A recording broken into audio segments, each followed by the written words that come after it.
കലൂർ സ്റ്റേഡിയത്തിൽ അതിക്രമിച്ച് കയറിയെന്നാരോപിച്ച് Ernakulam DCC president Muhammad Shiyas നേതൃത്വം നൽകിയ സംഘത്തിനെതിരെ പോലീസ് കേസെടുത്തു.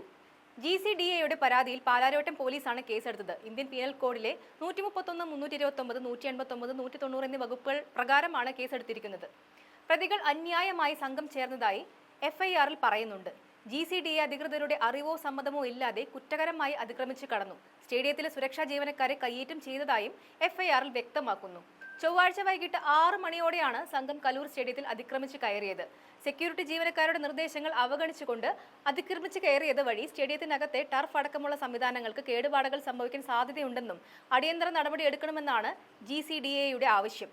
സംഭവത്തിൽ പ്രതിഷേധിച്ച് CPIM എറണാകുളം ജില്ലാ കമ്മിറ്റി രംഗത്തെത്തിയിരുന്നു. മെസ്സിയുടെ കേരള സന്ദർശനവുമായി ബന്ധപ്പെട്ട വിവാദങ്ങളിൽ കോൺഗ്രസ് രാഷ്ട്രീയം കലർത്തുകയാണെന്നായിരുന്നു CPIM ആരോപിച്ചത്.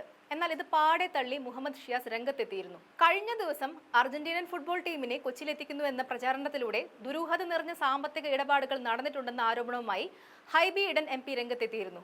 കൊച്ചി സ്റ്റേഡിയത്തിന്റെ നവീകരണമെന്ന പേരിലുള്ള ഇടപാടുകളും ദുരൂഹത നിറഞ്ഞതാണെന്ന് ഹൈബി ഈഡൻ പറഞ്ഞു.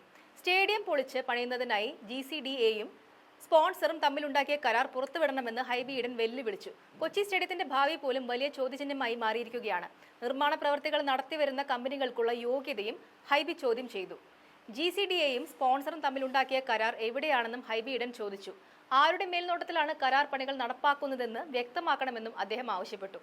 കലൂർ സ്റ്റേഡിയത്തിന്റെ നവീകരണവുമായി ബന്ധപ്പെട്ട് ഉയർന്ന കുപ്രചാരണങ്ങൾ തള്ളി മുഖ്യമന്ത്രി പിണറായി വിജയൻ ഇന്നലെ രംഗത്തെത്തിയിരുന്നു.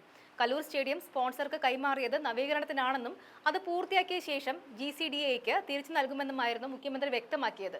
എന്തായാലും സംഭവവുമായി ബന്ധപ്പെട്ട് കൂടുതൽ അന്വേഷണം പുരോഗമിക്കുകയാണെന്നും ആവശ്യമായ തെളിവുകൾ ശേഖരിച്ച ശേഷം തുടർ നടപടികൾ സ്വീകരിക്കുമെന്നും പോലീസ് അറിയിച്ചു.